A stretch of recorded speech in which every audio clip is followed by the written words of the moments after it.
Welcome to the Uncommon Truth. Today, Bob and I are joined by our special guest host, Tony Holbrook from Langley, BC, Canada.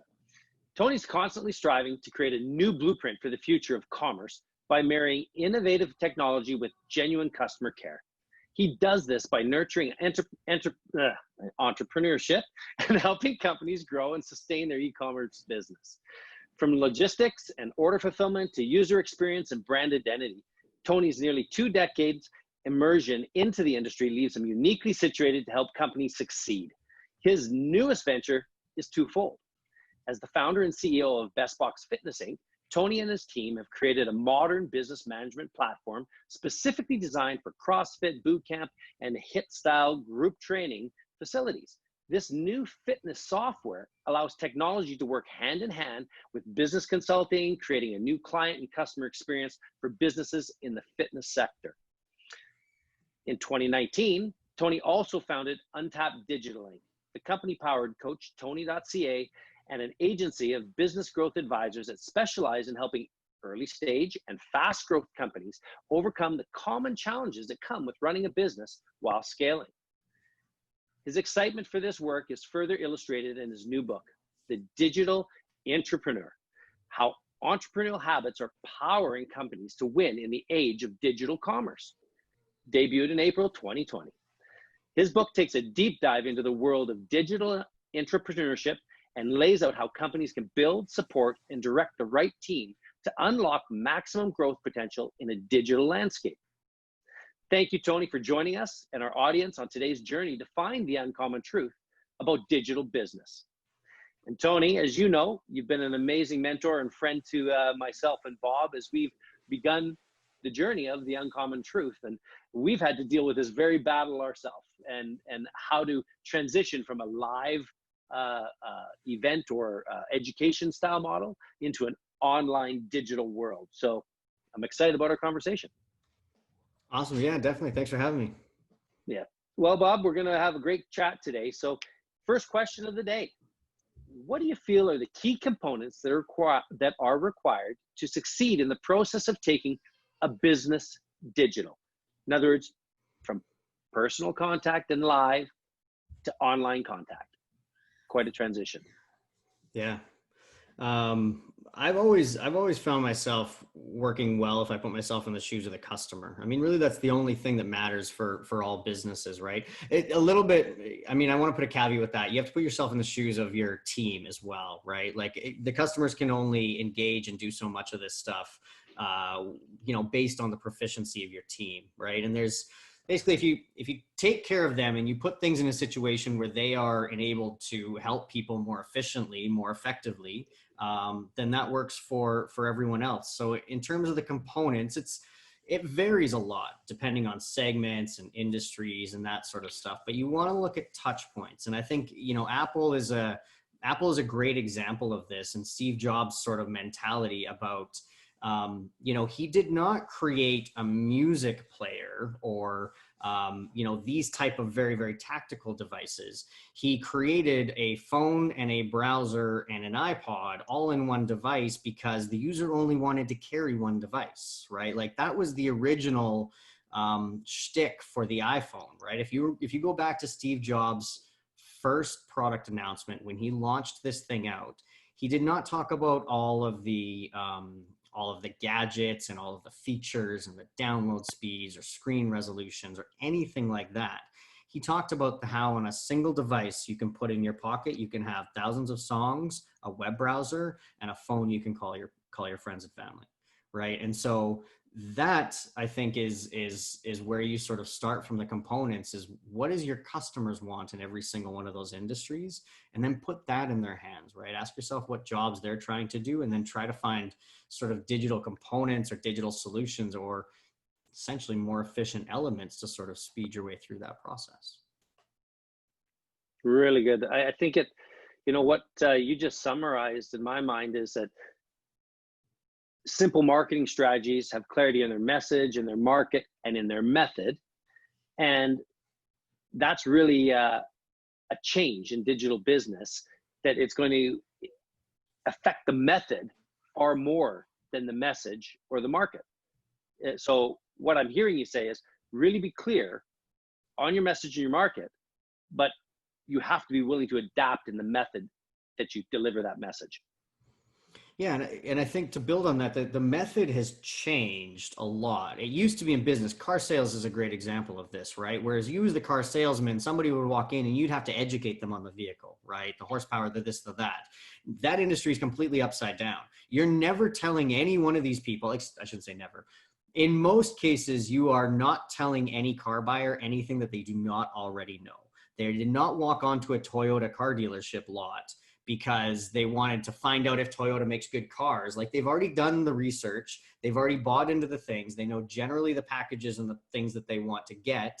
So the method for that sale in that business is completely changed. It is no longer selling cars. It is more taking orders and serving and trying to find a value add of some sort that makes it worthwhile for somebody to essentially do business with you when they can do business with the person down the street and likely pay the exact same price, because there's so much transparency in this type of industry, in this type of space, right? And so, I think a lot of the method stuff has just changed in that people know more of us. A lot of that research is done in advance, and the customer service side of things, that sort of like in-person brand message, can no longer be about price or the features or something like that.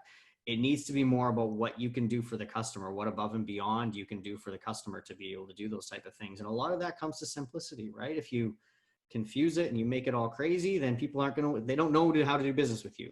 But if it's simple and it's clear, you come in, you order online, you do this, you pick it up in a week, like Amazon, right? You order it, they tell you exactly when that stuff's going to deliver, not when it's going to leave their warehouse and then some arbitrary 3 to 5 to 7 day thing on top of that you have to add up. They tell you it will be in your door by May 18th. Done. And you can trust that. That's the simplicity that business needs to bring to it, I think. Well, I think the question that leads to is that there's a simple slogan that I heard over the years over and over and over again, is that do what you say and say what you do. And even though we've changed our methodology and gone online and digital, would you agree then that really it's still about building rapport and trust? Yeah. The methods have just changed. I mean, to your earlier point, right? You're not able to build trust through the physical relationship so much. Like, even prior to COVID and coronavirus and all of this sort of stuff, that still physical interaction was still becoming awkward, right? Less and less people walking into malls. You see that by strip malls getting turned into fulfillment centers for like online distribution stuff. That was becoming less and less common anyway. Now introduce it in the time of COVID, where something is more and more likely to be changed in the long run.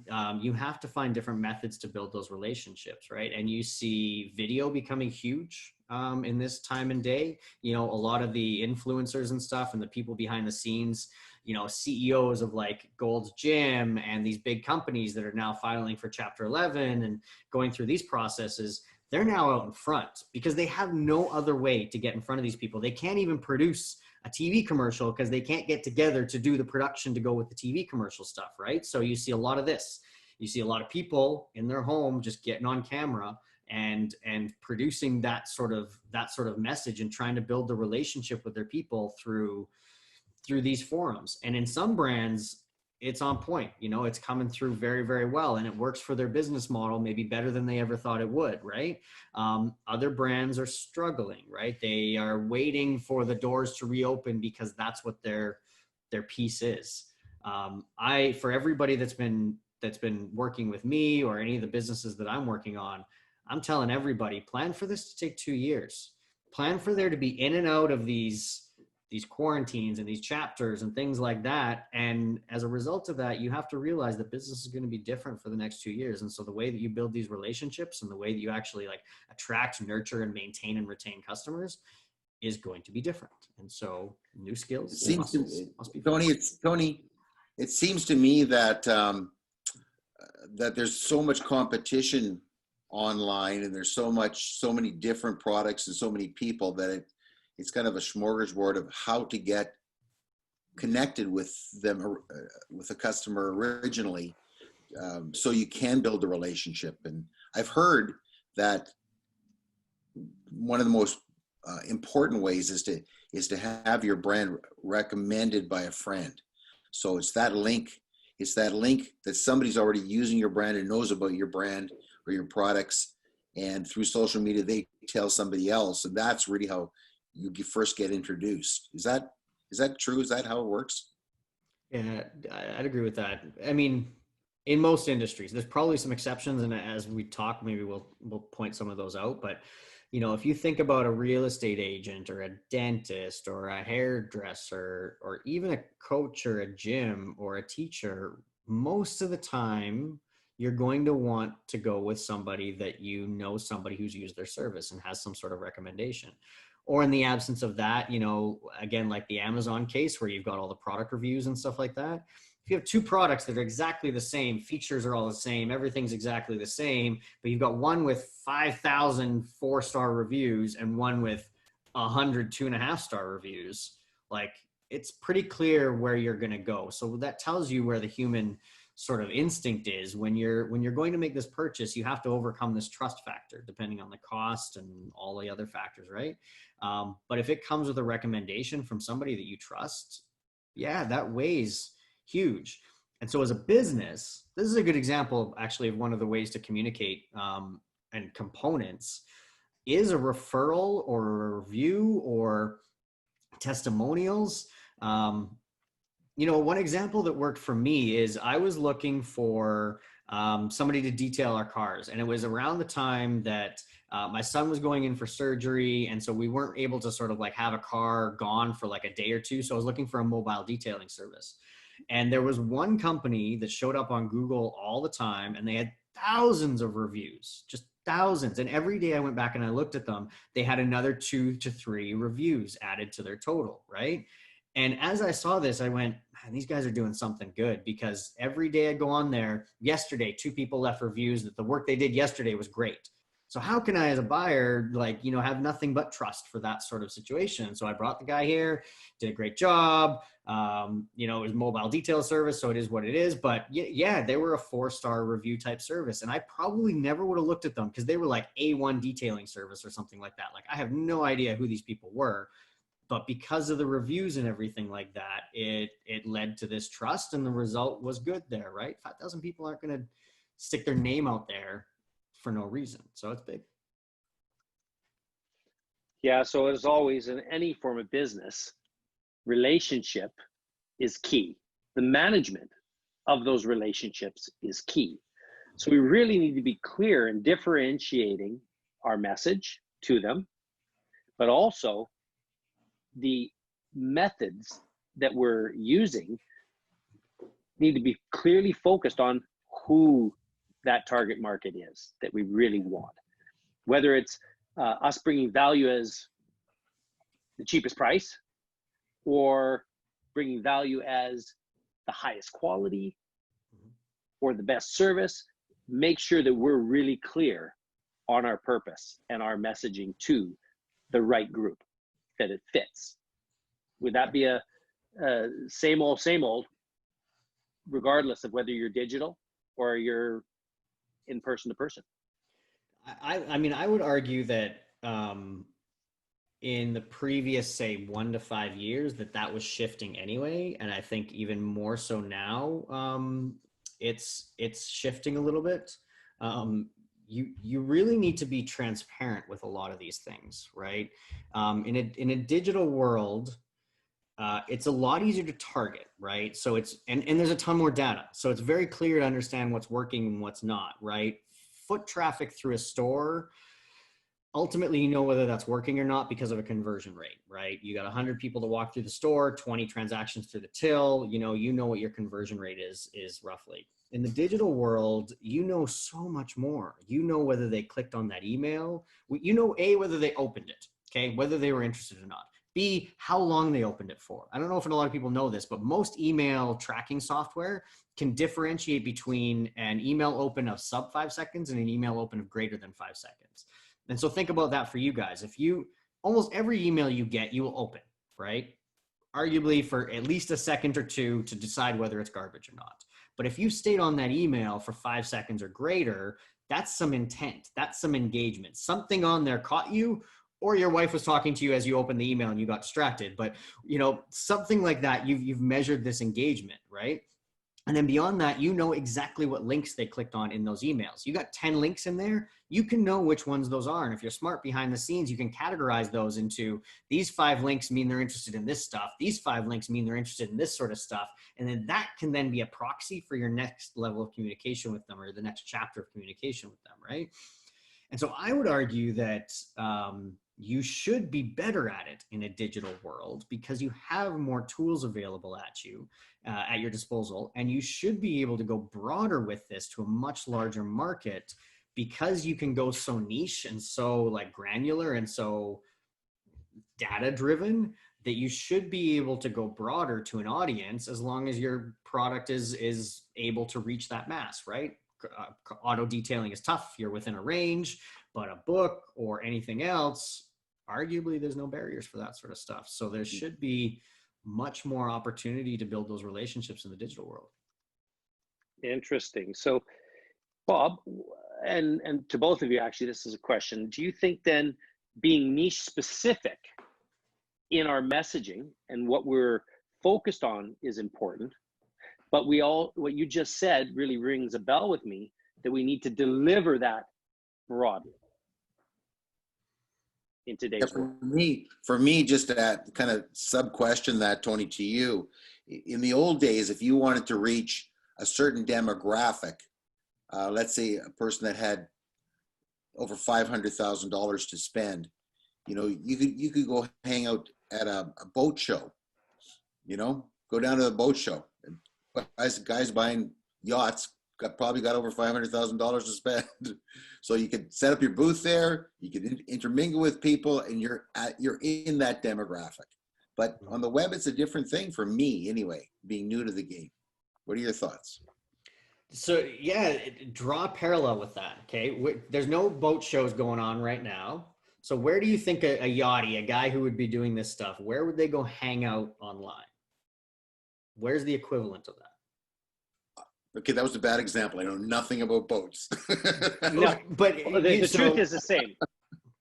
Well, you're going to go to a forum, right? You're going to go to some form of forum. You're going to go to what I know, Yacht World, right? So you're going to go into those chat rooms, into those forums where dialogue with other owners are, and you're able to get peer-to-peer information and recommendations on which brand is better for which, what are the pros and cons of, you know, you want to go with a Boston whaler if you're a fisherman, or you're going to go with an aluminum hull jet boat, you know, concept. Exactly. So build on that. And it's the right idea. Forums are a little bit too niche, right? So like if we think simplest, where's the biggest congregation of people online?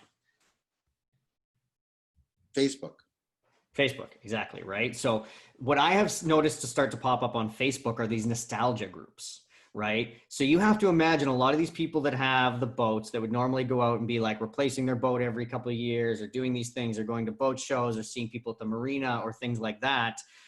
There's this nostalgia that they're trying to relive old cruises that they've been on, or other things that they've done, right? Like I've got this group that I got invited to called Living and Growing Up in Kamloops, because that's where I grew up, 3 hours kind of northeast from here, right? And it's literally a whole bunch of people, probably plus or minus 15 years from my age, but we all sort of grew up in that town. And they're all going back to like, do you remember this restaurant? Do you remember this nightclub? Like, where was the first place that you had a drink of alcohol? Like all of these sort of the Place Inn.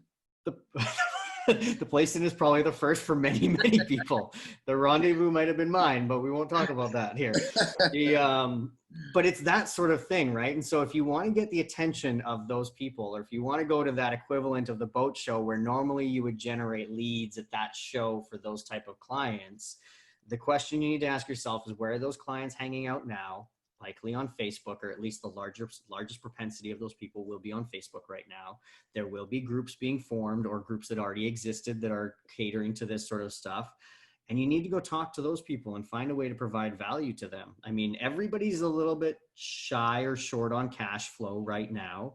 Everybody's a little bit more reserved with their purchases and stuff like that. So you come in there guns blazing saying, I'm going to sell you this, this, and this, you're going to get thrown out really, really quick, right? But if you come in there and you start providing value, I'll give you a great example for me. So my business is all in the CrossFit space, right? I'm running a CrossFit management platform. It's designed to help athletes track their performance and get access to workouts. And it's designed to allow coaches and gym owners a tool set to be able to run their business a little bit more effectively, right? And so now as part of that, I'm in two groups. One is called Gym Owners United, and the other one is called CrossFit WODs. One is only for gym owners. Handy for me, I happen to be a gym owner, so I was allowed in that group.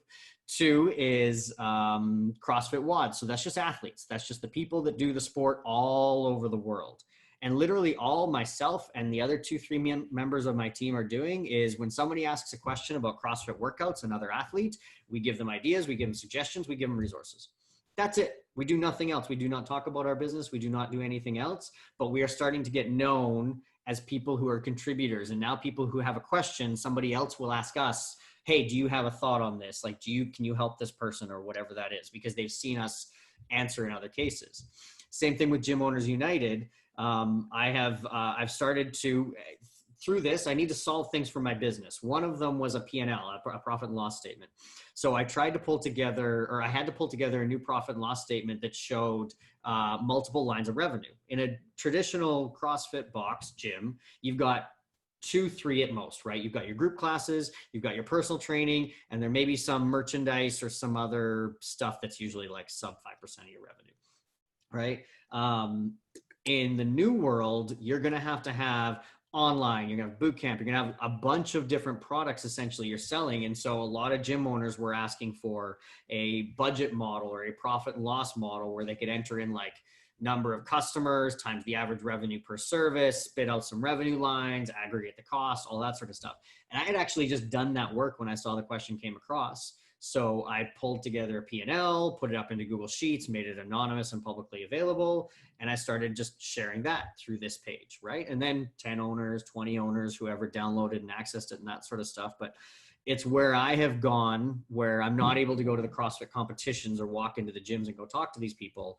I've gone to these Facebook groups online and I'm just adding value every single day. And two of them have now reached out, and through, other means, they found out that I run this software and there's this other stuff and we're working together on that side of things. But the main goal there is to go provide value in the community and be known in the community. And these communities exist. They live digitally now. So, I'm going to give a quote that Ted Rubin said, and it's this. It fits right into what we're talking about, and it segues into our next question. And that's, when people ask me what the ROI of social is, I ask them, what's the ROI of trust? And what's the ROI of loyalty? The answer, when used to build relationships, the result will be longer lifetime value of a customer, larger average order value, and increased frequency of purchase, all measurable and all lead to increased sales and profit. So he's speaking about using the technology, just as we were just talking about being in the right groups, but bringing value, and you're going to gain from many, many other things. So we understand that we need to build rapport and bring value to people and help versus sell. But what else is the purpose of moving digital? Is it scope or reach? Is it just overall scalability? What would you say are the key reasons you want to go digital? It's the mobile device. It's the great equalizer. Like you have to understand that like humans have essentially become cyborgs, right? We have essentially become cyborgs. Like if you do not have your phone with you, I shouldn't say all people, because it's definitely not like this for all people, but busy professionals, people that have a high demand on their time, that this phone has become a little bit of a savior, of an organizer, of a leash, that sort of piece. And the way that it's all communicated is digital, right? Like never before in human times have we had the ability and the access to information that we have today. And it's all delivered and really become scale starting in 2008, 2009, 2010 with the mobile devices and with the advent of broadband and high-speed sort of cellular signals. And with 5G, stuff's going to go crazier. It's going to get even crazier. But electronic communication, essentially, by way of shopping, emails, web browsers, information gathering, etc., has just become so commonplace. It's so accessible. It's so easy to do that everybody can access it from a device in their pocket. And so therefore the language that we need to speak is digital, right? If you look at open rates on emails, my latest in the couple email distribution systems that I run, we're north of 80% on mobile. That means for like every 10 emails I send, 8 or more are opened exclusively on a mobile device. I just read a statistic where they said the average American checks their phone 96 times a day. That was in November of 2019. And I think the average 18-year-old probably checks it 700 times a day or 1,000 times a day, right? So it seems to me the younger the demographic, the more often they're checking their phones. Yes, and I would say that COVID has accelerated that into far other dynamics, right? If you want to have some entertainment, so TikTok is the app for apparently for 14-year-old girls. At least this is the way that it's sort of come across, right? If you want to be entertained, go look at TikTokers over 30 on TikTok. There's this whole subculture of 30-plus-year-old people that are trying to take over TikTok from the 14-year-olds because they got nothing but time on their hands right now. So you see like the single women, the single men. There was a grandma and grandpa that got challenged by their grandkids to do this drinking competition where they taped a wine glass to a garage door. And then as the garage door opened, the wine glass tilted, right? So you see this guy running backwards.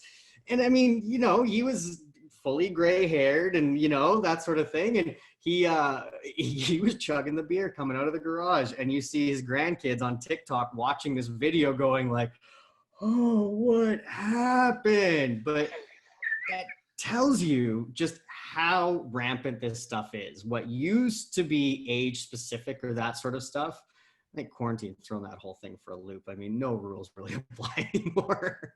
Yeah. It's funny because a quote from Pierre Omidyar says that we now have the technology, finally, that for the first time in human history, it allows people to really maintain rich connections, and sometimes connections they probably shouldn't as well, with a much larger number of people. So what we've just discussed there is that with more time, people become in need of entertainment, whether we like it or not. We've entered the beginning of the Star Trek era, where it's click click on their little device, and they're able to connect and get any information that they want, and share anything they want with anybody. And there's blessings and curses in all things, two sides to every coin.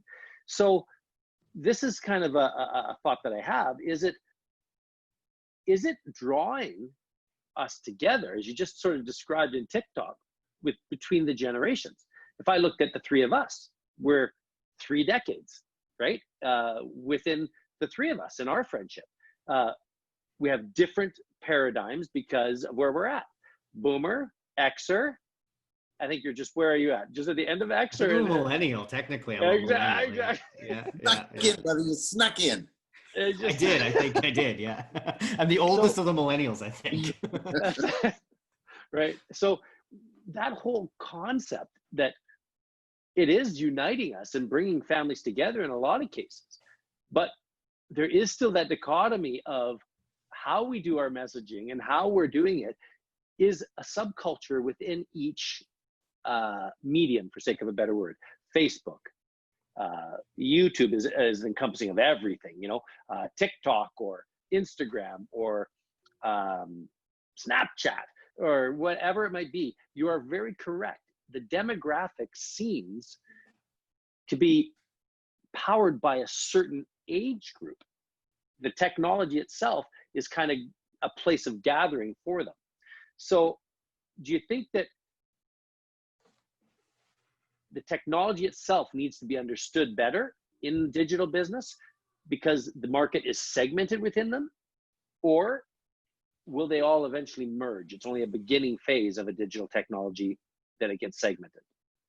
No, I don't see them merging.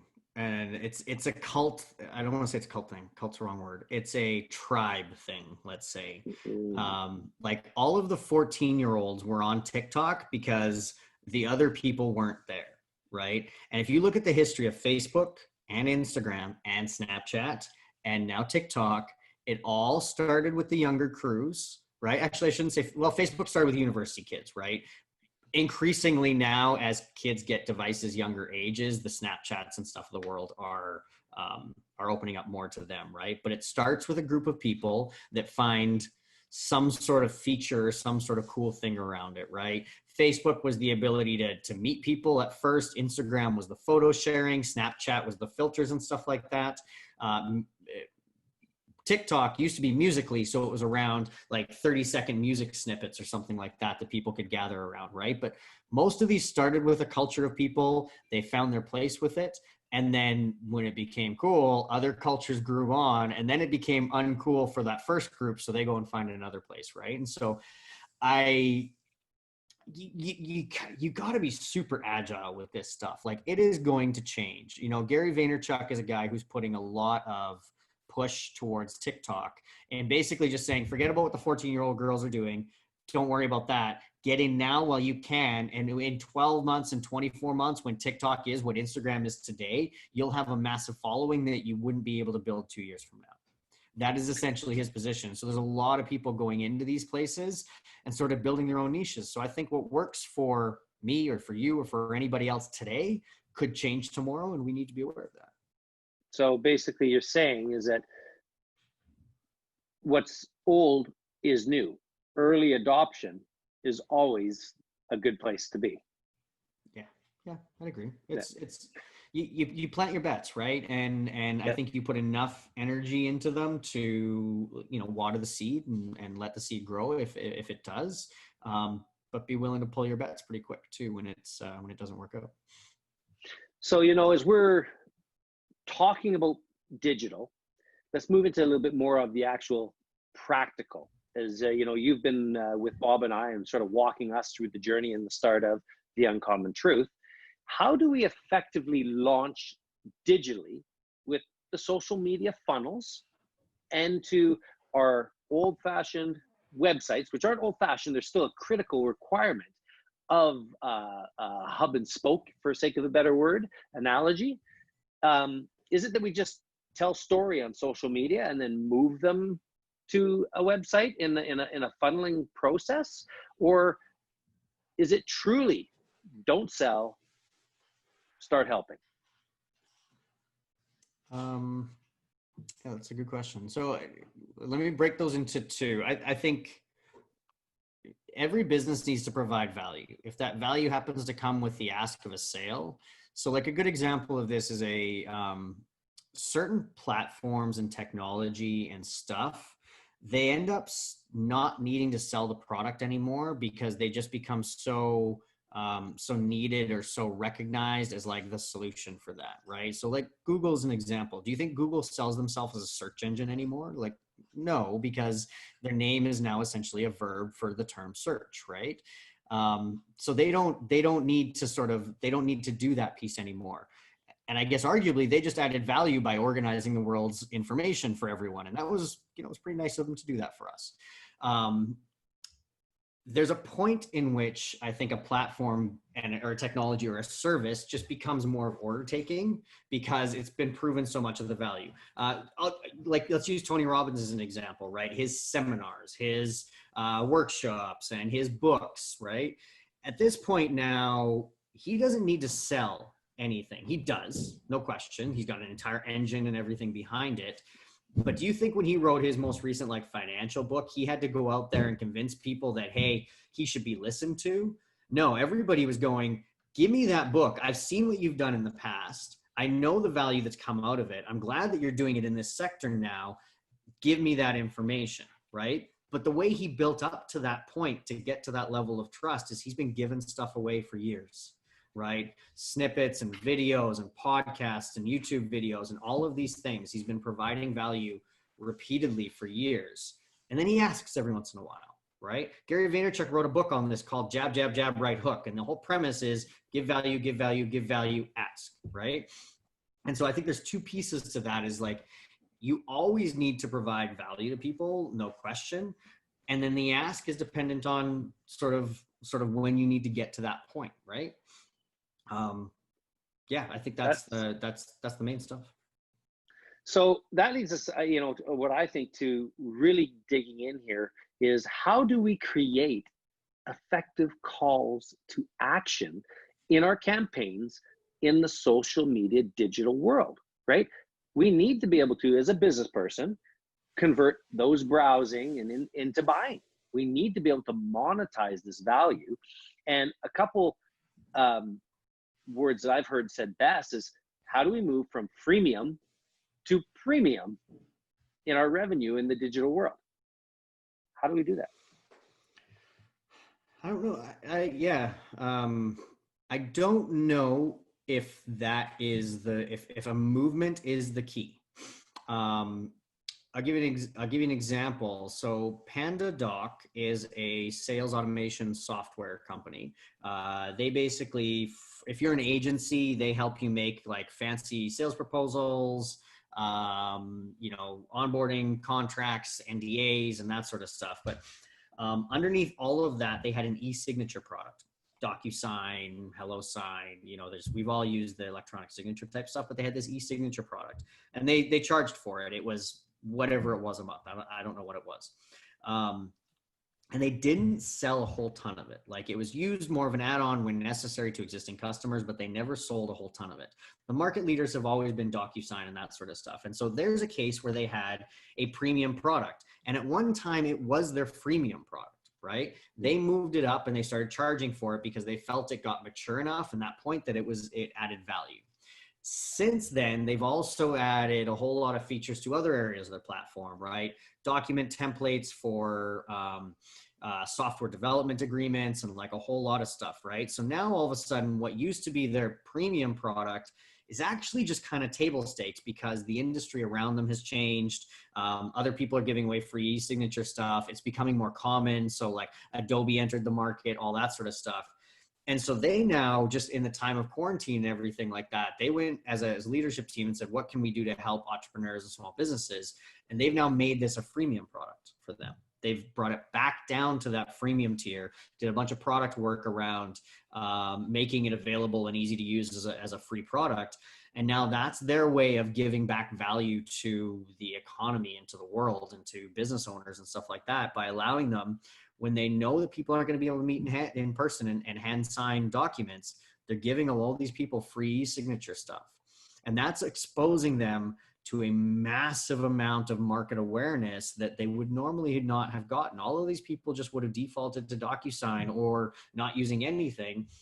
But now they've got this company that has a cool brand to it. They've got a whole lot of other things, but they're giving them something very, very helpful and useful at this key moment. And they're going to make a lot of fans over the long run. So that's the argument for both forever. Almost, right? The freemium becomes your lead gen engine, almost the place where you nurture your leads. And then the premium becomes what you're ultimately trying to convert them to.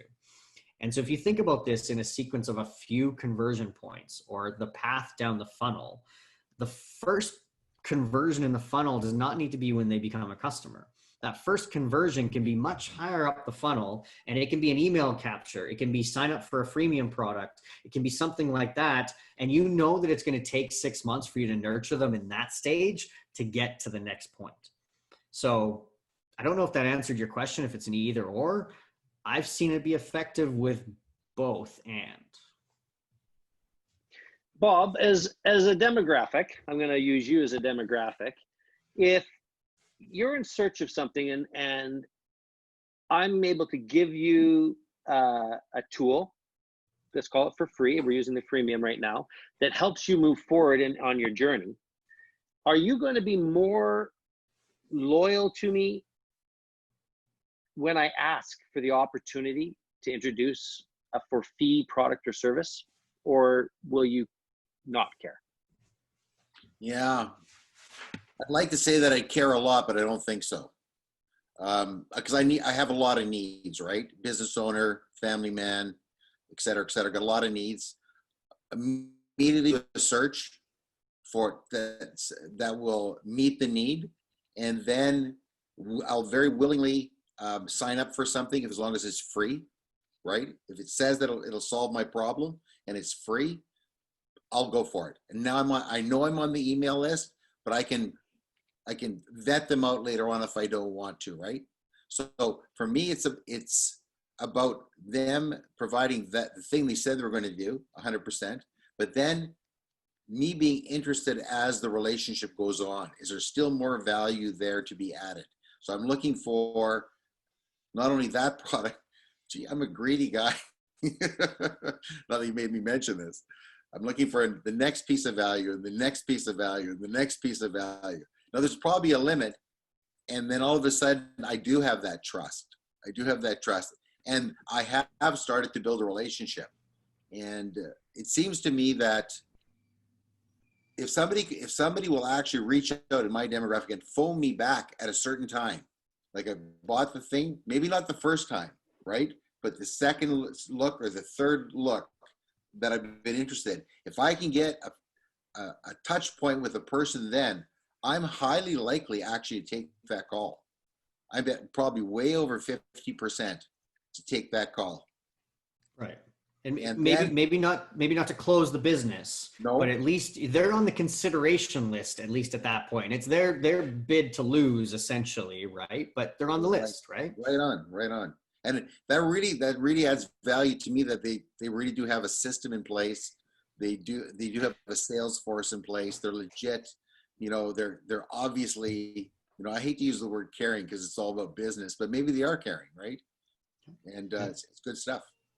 And so now let's take that one level deeper, right? When we talked earlier about the importance of going digital, right? So in Bob's case, where Bob signs up for a freemium product and then is maybe interested in some second tier and then maybe interested in some third tier type stuff, the only data as a business owner that I have to go on is what I'm actually physically hearing from Bob, either through the emails he sends me or the phone calls he makes, or when I see him in my store to purchase or transact, right?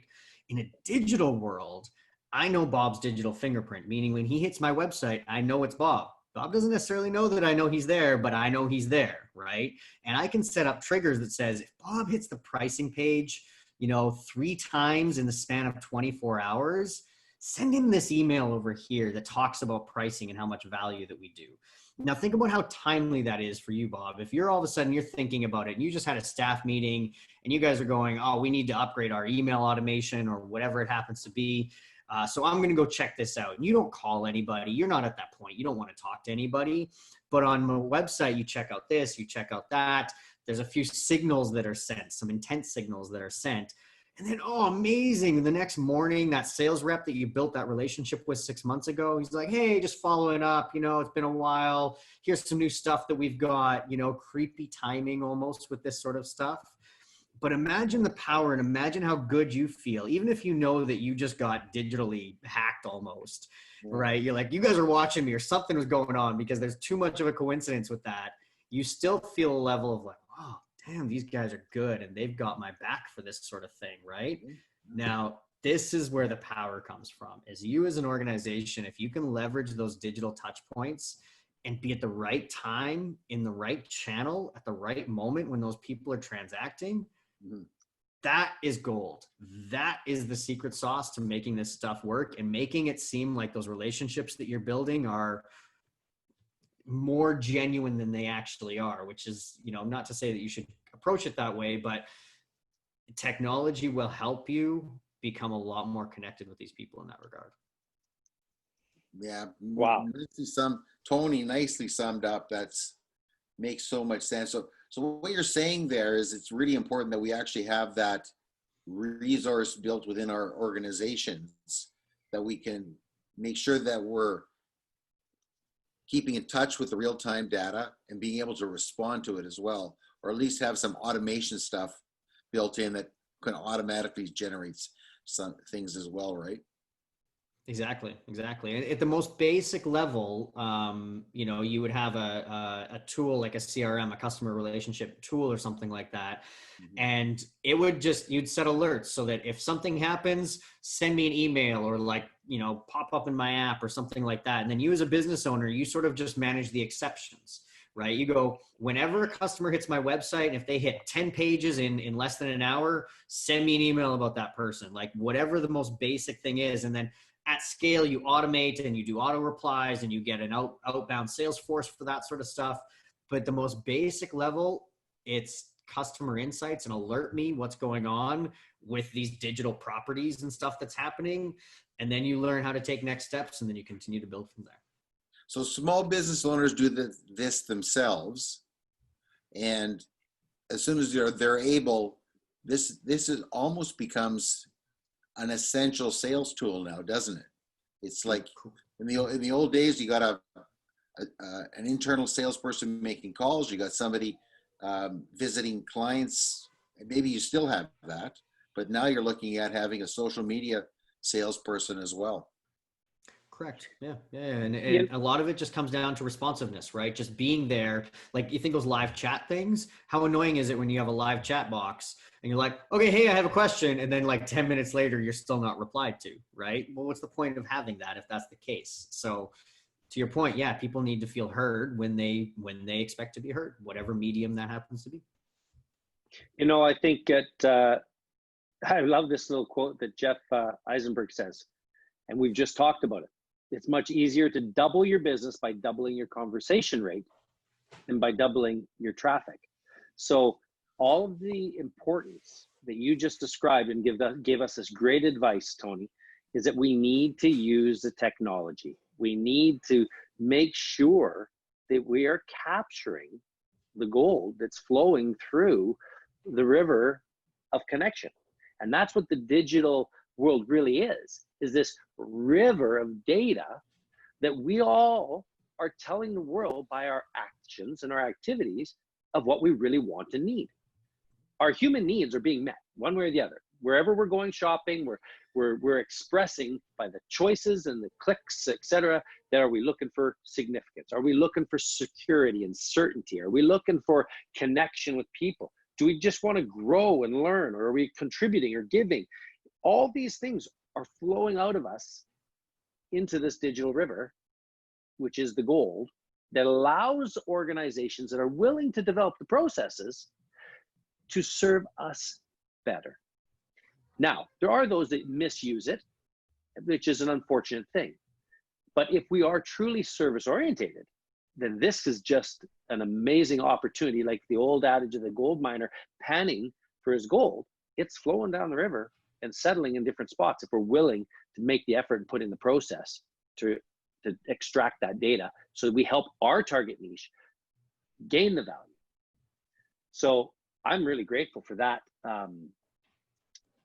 segment of conversation.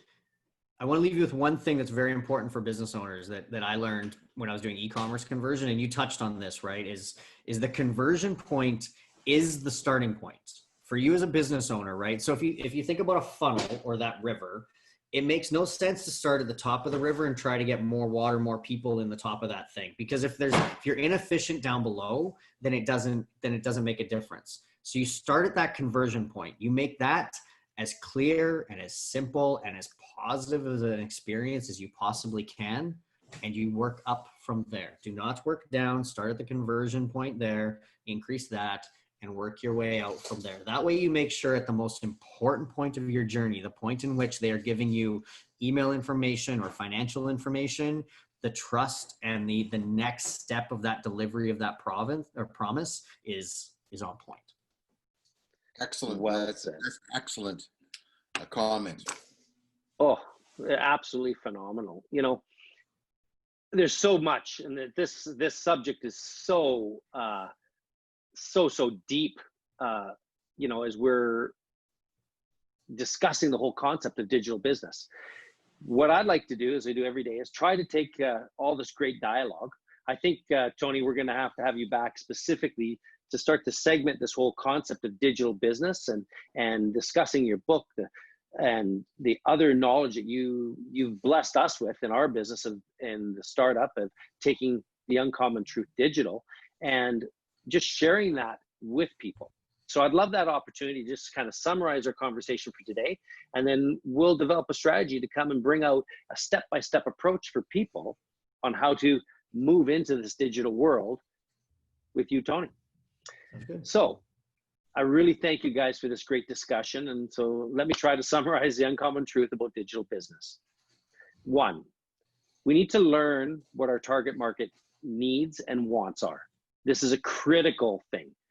Then we simply got to provide it in the simplest way possible. Serving and making sure that we're bringing value. Don't sell, help. Again, I'm emphasizing, we need to keep it simple and make sure that we do what we say and say what we do. Building rapport and trust is not old, it's current. It is the key element of any relationship.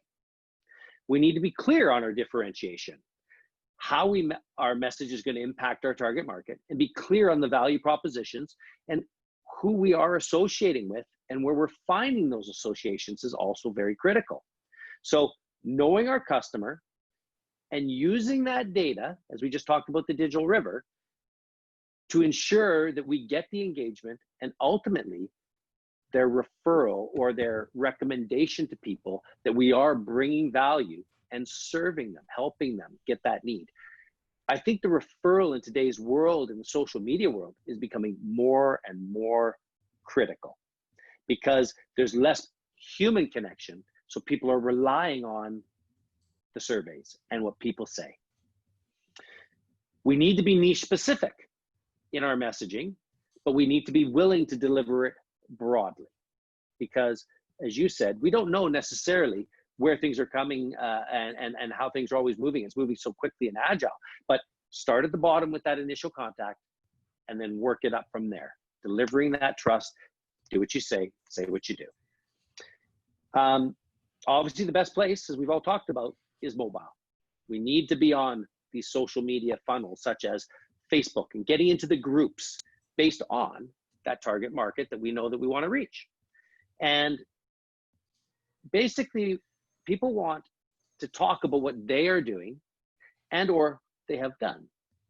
So how do we keep it simple and ask questions when we're within these hangouts and socializing? Because you're not in the group to sell. You're in the group to personally connect and ask questions and then speak where you can help. Don't sell. You'll get punted, or worse yet, no one's gonna give you the time of day, and then you've lost your opportunity. We need to go by the old adage, make friends and influence people. The world is definitely mobile and we want to be free, but the phone's with us everywhere. And I think if we think that we're just going to be able to work just with the website or just with one app, no. You said it so well, Tony, be an early adopter. TikTok started by the young. It usually is an all new technology. They're the early adopters, the creators of our technologies. We need to be able to jump in there and learn it and grow. And I'm a prime example of, with the Uncommon Truth, learning how to work with Zoom, learning how to use the social media technology, and building a team around us that can support and play different roles. Because the truth is I only know what I know. I don't know what Tony knows or Bob knows. I have to be willing to grow and ask good questions and build a team of people around me that can help us move forward to bring the value we want to our target market. So as I'm bringing this in, there's so much, it's just amazing. That's why I think, Tony, we definitely need to break this down and really niche it in and have a deep talk onto each of these little areas. But our value proposition, to conclude, and the service level that we provide needs to be focused on helping people get what they want and need. We really need to make sure that we are being responsible in our digital data collection and helping our clientele by using the data that's telling us what their habits are and developing a right communication process that meets and fulfills their needs, those human needs we've talked about before on the show. All of us want to feel significant. We all want to have certainty that what I've just purchased is going to be what it was promised to be. And the word that you keep talking about over and over is keep it simple. People's habits are going to help us understand those driving needs. We need to focus on serving them and providing those needs and wants. So in summary, the digital world is still about building trust. It's about building rapport so that we can have a long-term relationship. If you're going in for the quick dip, I think we're going to struggle. So how did I do there, boys? Is that a fairly accurate summary? Is there any last comments, Tony or Bob, that on things that I might have missed in our search to finding this uncommon truth about digital business? Tony, you can help me out. I'd like to buy your digital entrepreneur book. Where can I get it? It will be available. It's available on Kindle right now. If you go to thedigitalentrepreneur.com, it will take you to wherever your best point of sale is, whether that be Amazon or Kindle or anything else. It's available on Kindle today.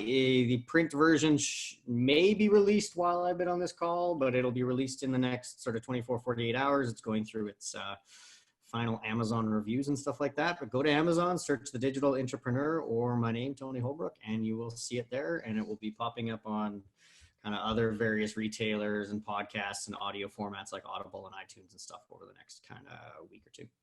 Excellent. Thanks so much.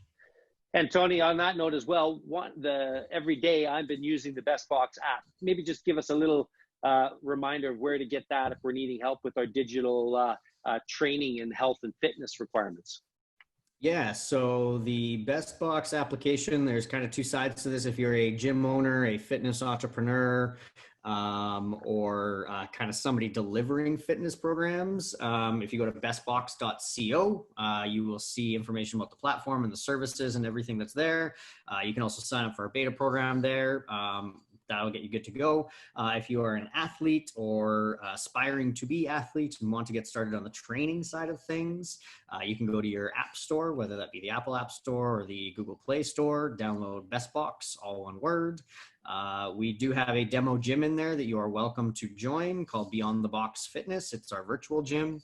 There will always forever be free workouts in that gym. There will also be add-on workouts over time, but that'll give you an idea where you can go in, get a workout, track your performance, kind of leave some comments, and you get a new one every single day. So yeah, welcome everyone to go in there, download the app, try it out. If you got any feedback, you can reach me, Tony, at bestbox.co.